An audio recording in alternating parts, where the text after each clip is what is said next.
आज ये हिंदुस्तान की फौज इतनी सक्षम है, अगर हिंदुस्तान की फौज को आदेश दिया जाए तो चीन को कैप्चर कर दो। अभी आपको पता होना चाहिए, अभी क्या होता है कि एक आईएएस अधिकारी आईएएस बन के आता है, वो दिल्ली में एसी रूम में बैठा हुआ है। एसी रूम में बैठ के उसको ये पता नहीं है कि ग्लेशियर कहाँ है और नथुला कहाँ है और जो भी अल्टीट्यूड एरिया है कहाँ है, लद्दाख कहाँ है, चशूल कहाँ है, वो सिर्फ दिल्ली में एसी रूम में देख रहा है, कागज पे देख रहा है, ग्राउंड में उसने देखा नहीं। तो पुलिस सेना के अधिकारी को गिरफ्तार नहीं कर सकती। क्यों नहीं कर सकती है? भारतीय सेना का जो अधिकारी है वो एक क्लास 1 गजेटेड ऑफिसर है और सेना की एक अपनी ऑर्गेनाइजेशन है। सेना का एक अपना कोर्ट है, अपना जो ये जेल होता है या कारागार होता है, सेना का एक अपना कारागार है। अगर कोई जवान हो, अधिकारी हो, कोई भी अगर इस तरह से गलती करता है तो आर्मी रूल के हिसाब से उसमें एक प्रावधान है कि सैनिक। मैं कर्नल रघुवीर सिंह भंडारी, मैंने अपना सैनिक जीवन जून 1980 में शुरू किया था और लगभग 38 साल सैन्य सेवा के बाद जनवरी 2018 में मैं कर्नल के पद से सेना से सेवानिवृत्त हुआ।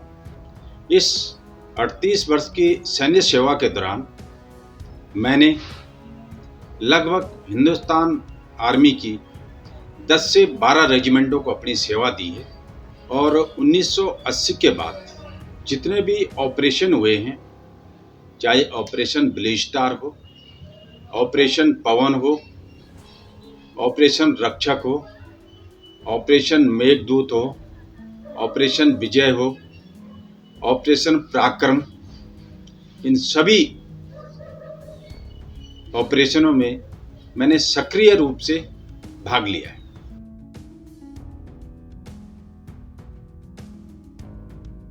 देखो, सियाचिन ग्लेशियर एक बहुत ही दुर्गम एरिया और एक समय था कि शुरू के दौरान में सियाचिन ग्लेशियर में कोई अलाउंसेज ही नहीं थे। जो बर्फ के अंदर एक जवान रहता था उसको 50 रुपये अलाउंस मिलता था। आप बताओ, 50 रुपये अलाउंस में आदमी ने एल्टीट्यूड बर्फ के अंदर अपना समय काटा है। जब जनरल बिपिन चंद्र जोशी सेना अध्यक्ष बने तो उन्होंने इसके ऊपर सोच विचार किया कि जवानों के जो दुर्गम क्षेत्र है, युद्ध क्षेत्र हैं, इनके अलाउंसेस बढ़ने चाहिए।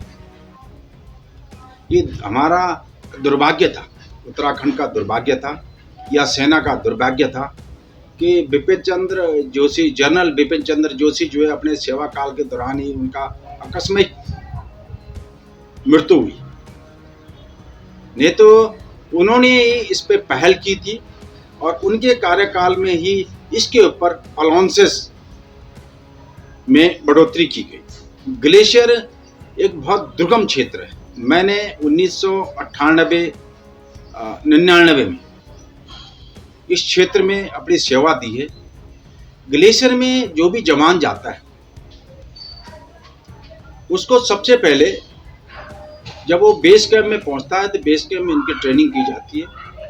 जो जवान उस ट्रेनिंग में लगता है कि क्योंकि जब उसको एल्टीट्यूड में जाना है, सुपर आल्टी में जाना है, जहाँ पर कि रहने का, खाने का कोई साधन नहीं है, बहुत सीमित साधन है, भूख बिल्कुल नहीं लगती है, तो उसके ट्रेनिंग के बाद उसको मेडिकली चेक किया जाता है और उसके बाद जो जवान ट्रेनिंग में मेडिकली हर तरह से फिट पाया जाता है, उसको ग्लेशियर में सेवा के लिए भेजा जाता है।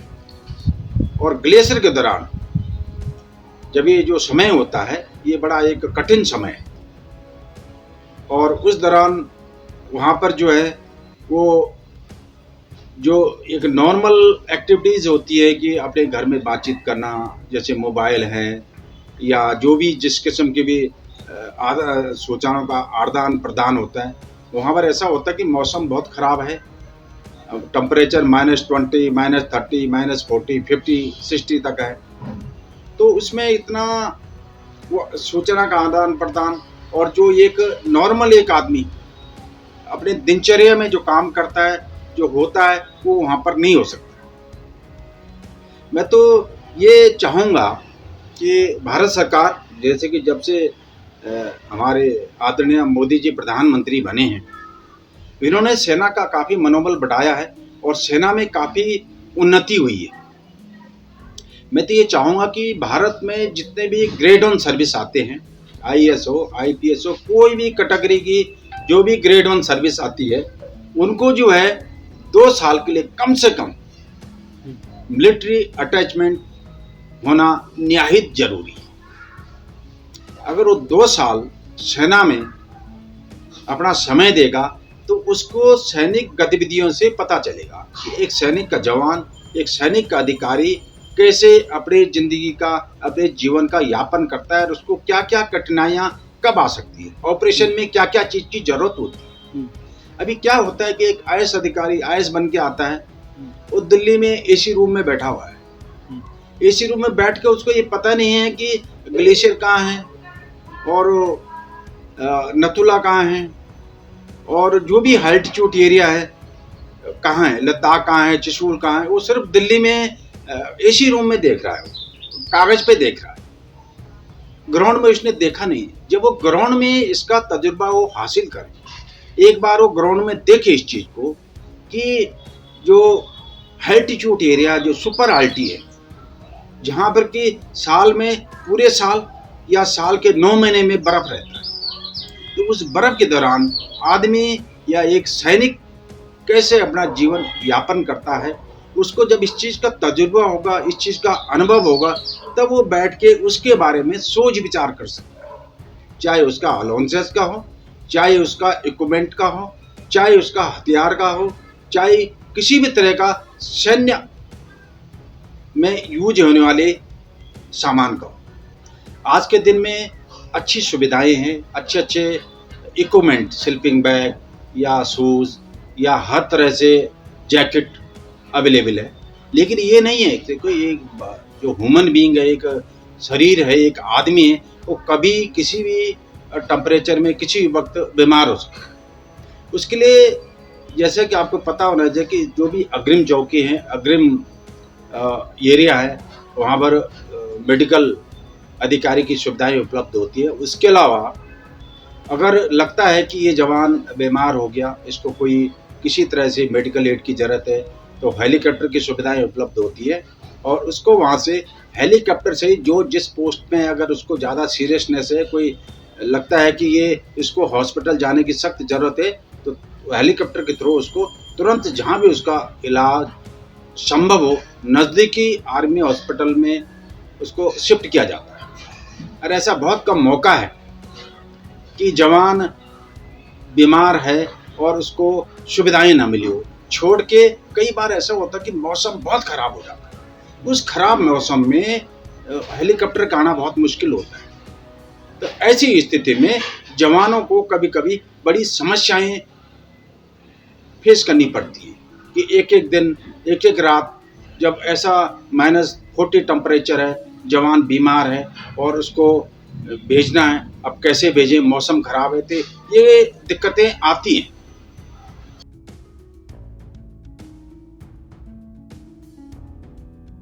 सेना का जो एक अधिकारी हो, चाहे वो थल सेना हो, वायु सेना हो, जल सेना हो, कोई भी सैनिक अधिकारी हो, उसके अंदर वो सारी खूबियाँ हैं कि वो हिंदुस्तान के अंदर या वर्ल्ड के अंदर किसी भी ऑपरेशन को बखूबी अंजाम दे सकता है। आपको पता होना चाहिए कि जो भी ये मिशन होती है, रॉ हो, इंटेलिजेंस हो, जो भी होती है, इनका एक विशेष प्रशिक्षण होता है और भारतीय सेना में हुनरों की कमी नहीं है, चाहे वो अधिकारी हो, जैसे हो, जवान हो, तो उसमें ऐसी कोई बात नहीं है। सेना का अधिकारी भी बहुत अच्छा रॉ का आदमी बन सकता है और जो कार्य एक रॉ का आदमी करता है वो कर सकता है उसको।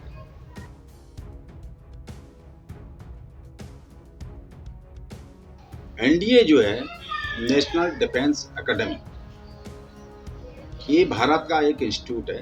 जब द्वितीय विश्व युद्ध चला, द्वितीय विश्व युद्ध के दौरान ये महसूस किया गया कि युद्ध के दौरान तीनों सेनाएं, वायुसेना, थल सेना और जल सेना का आपसी तालमेल सही रहे। युद्ध के दौरान अगर तीनों सेनाओं का आपसी तालमेल रहे तो ये किसी भी पहाड़ी पे, किसी भी जगह पे, किसी भी किले पे बखूबी फतेह कर सकते हैं। इस चीज़ को ध्यान में रखते हुए ये सोच विचार किया गया कि ट्री सर्विसेज, जिसमें तीनों सेनाओं की ट्रेनिंग एक साथ हो, और तीनों सर्विसों के लिए कि सबसे पहले 1944 के दशक में एक जॉइंट सर्विसेज विंग खोला गया, जो कि देहरादून के क्लाइमेट टाउन में खोला गया था और वहाँ पर एनडीए की स्थापना हुई। उस समय क्लाइमेट टाउन में एनडीए की ट्रेनिंग चलने के बाद हिंदुस्तान ने सोच विचार किया कि हिंदुस्तान में ऐसी कोई जगह हो जहाँ पर पानी का, जंगल का, हवाई पटरी का विस्तार हो सके और तीनों सेनाओं को एक साथ बखूबी ट्रेनिंग दी जा सके। उसके लिए महाराष्ट्र में खड़कवासला नामक जगह को चिन्हित किया गया। वहाँ पर लगभग 7,000 एकड़ में national defence college, national defence academy को विस्थापित किया गया और तब से लेकर के अभी तक वहाँ पर खड़कवासला डैम है, हवाई पटरी है और 7,000 एकड़ में हर तरह की ट्रेनिंग की सुविधाएं वहाँ पर उपलब्ध है। वहाँ पर एनडीए का विस्तार किया गया। अभी एनडीए में जो कैडेट जाता है वो 12वीं करने के बाद यूपीएससी के थ्रू एक रिटन एग्जाम कंडक्ट होता है, जो उस एग्जाम को पास कर लेता है। उसके बाद सर्विस सिलेक्शन बोर्ड में उसका इंटरव्यू किया जाता है। इंटरव्यू के दौरान, इंटरव्यू की शर्तों में जो कैंडिडेट या विद्यार्थी या जवान खरा उतरता है, उसके बाद उसका मेडिकल परीक्षण किया जाता है कि मेडिकल के हिसाब से शारीरिक रूप से क्या ये भारतीय सेना के लिए सक्षम है, क्या भारतीय सेना के लिए फिट है।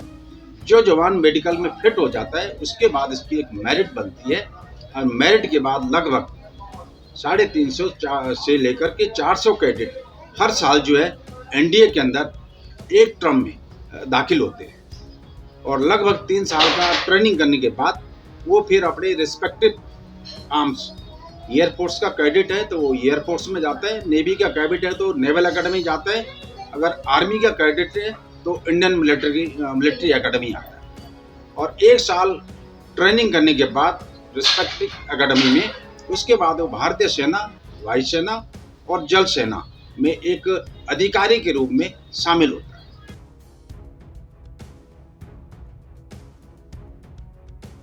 देखो, पुलिस का अपना रोल है और सेना का अपना रोल है। सबसे पहले तो मैं बता देता हूँ कि सेना में जो भी अधिकारी होते हैं वो क्लास 1 गजेटेड ऑफिसर हैं और वो ऐसी कभी कोई सिचुएशन पैदा ही नहीं होगी कि पुलिस को उसके बीच में कोई कार्रवाई या कोई हस्तक्षेप या कोई गिरफ्तारी की नौबत आए। अब सवाल होता है कि अगर ऐसा कोई घटना घट गई तो पुलिस सेना के अधिकारी को गिरफ्तार नहीं कर सकती। क्यों नहीं कर सकती है? भारतीय सेना का जो अधिकारी है वो एक क्लास 1 गजेटेड ऑफिसर है और सेना की एक अपनी ऑर्गेनाइजेशन है। सेना का एक अपना कोर्ट है, अपना जो ये जेल होता है या कारागार होता है, सेना का एक अपना कारागार है। अगर कोई जवान हो, अधिकारी हो, कोई भी अगर इस तरह से गलती करता है तो आर्मी रूल के हिसाब से उसमें एक प्रावधान है कि सेना के अधिकारी उसकी जांच करेंगे और सेना के अधिकारी मिलकर के उसका एक कोर्ट बैठा जाता है और उसके तहत उसने जो भी गलती की है या जो भी जिस तरह से कभी कसूर किया है उस पर क्या सज़ा आर्मी रूल के तहत उसको निर्धारित होती है, वो सज़ा उसको दी जाएगी। और उसके बाद अगर उसका अपराध बहुत ही संगीन है कि भारतीय सेना ने उसको कोर्ट मार्शल कर दिया है तो उसके बाद उसको सिविल जेल भी हो सकती है, चाहे वो जवान हो, जेसीओ साहब हो या अधिकारी। लेकिन पुलिस सेना के अधिकारी को ऐसे गिरफ्तार नहीं कर सकता है। अगर उसके कोई ऐसी घटना उसके संज्ञान में आई है तो नज़दीकी जो सेना मुख्यालय है उसको सूचित करेगा, सेना मुख्यालय उस पर कार्रवाई करेगा।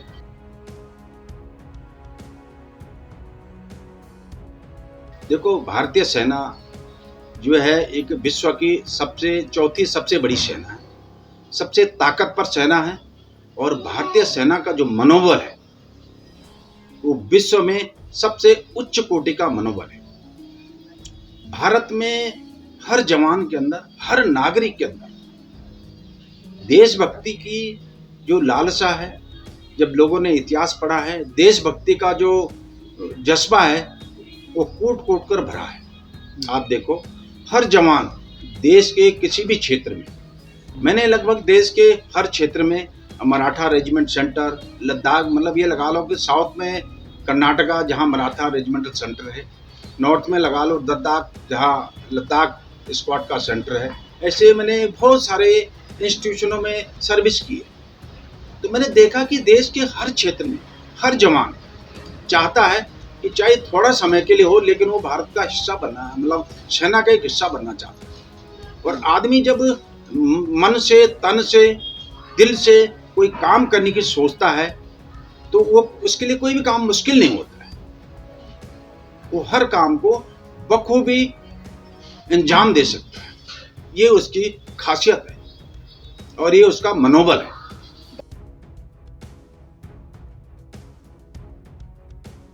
कश्मीर भारत का हिस्सा है। आपने देखा होगा कि कश्मीर में जो है जम्मू से लेकर के और ग्लेशियर तक और तंगधार से लेकर के अनंतनाग तक जितना भी एरिया है, जो जम्मू कश्मीर के लोग हैं, चाहे वो सिख कम्युनिटी के हों, चाहे वो कश्मीरी पंडित हों, चाहे वो बकरवाल हों, चाहे वो गुज्जर हों, चाहे मुस्लिम कम्युनिटी को, जो भी कम्युनिटी के लोग कश्मीर में रहते हैं, कश्मीर के निवासी हैं, मूल रूप से वो लोग बहुत ही ईमानदार और वफादार हैं। लेकिन दहशतगर्दी की वजह से पाकिस्तान ने जो दहशतगर्दी को ट्रेन करके कश्मीर की शांति भंग करने के लिए उनको वहाँ भेजा है, उसकी वजह से हिंदुस्तान आर्मी तो उनका मुकाबला कर ही रही है, उनको मार ही रही है, लेकिन जो आम नागरिक है कश्मीर का वो भी बहुत परेशान है। और वो भी नहीं चाहते कि कश्मीर के अंदर पाकिस्तान इस प्रकार से कार्रवाई करे और इनको जो मिलिटेंट्स हैं, आतंकवादी हैं, इनको ट्रेन करके भेजे और ये कश्मीर के आम नागरिक की जीवन को प्रभावित करे। आपको पता होगा, आदरणीय हमारे प्रधानमंत्री मोदी ने जब से कश्मीर के ऊपर धारा 370 को हटाया है, लद्दाख को एक केंद्र शासित प्रदेश बनाया है, जम्मू कश्मीर को वहाँ से अलग किया है, तब से कश्मीर में बहुत ही अच्छे परिणाम आए हैं। आपको पता होना चाहिए, एक समय था कि कश्मीर में तिरंगा लेकर के आम आदमी घूम नहीं सकता था। आम आदमी अपने घर में या किसी पब्लिक बिल्डिंग में तिरंगा झंडा लगाने में डरता था। लेकिन आज आपने देखा, कश्मीर से 370 हटाया, उसको केंद्र शासित प्रदेश बनाया, आज लाल चौक तिरंगा लहराया। आज जो कश्मीर में बदलाव आए हैं, हर आदमी अपने घर में तिरंगा लगा रहा है। जो भी गवर्नमेंट की बिल्डिंग है, सभी बिल्डिंगों में भारत का संविधान का, भारत का राष्ट्रीय ध्वज का सम्मान हो रहा है। आज ये हिंदुस्तान की फौज इतनी सक्षम है, अगर हिंदुस्तान की फौज को आदेश दिया जाए तो चीन को कैप्चर कर दे। अभी आपको पता होना चाहिए कि 1962 में इतना तकनीकी डेवलपमेंट नहीं था। 14,000 वर्ग किलोमीटर भूमि पे चीन ने कब्जा किया।